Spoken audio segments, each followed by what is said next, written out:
Ano ang kahulugan ng Latin na pariralang noli me tangere sa Ingles?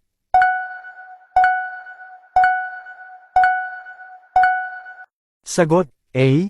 Touch me not. Saan isinulat ni Rizal ang kanyang nobelang Noli me tangere?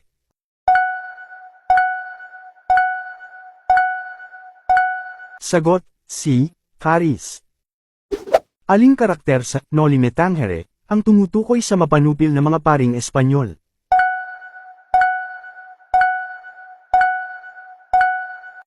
Sagot A. Padre Damaso. Ano ang pamagat ng ikalawang nobela ni Rizal?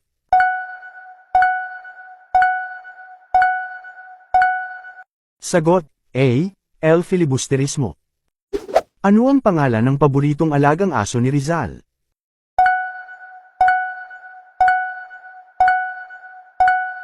Sagot B.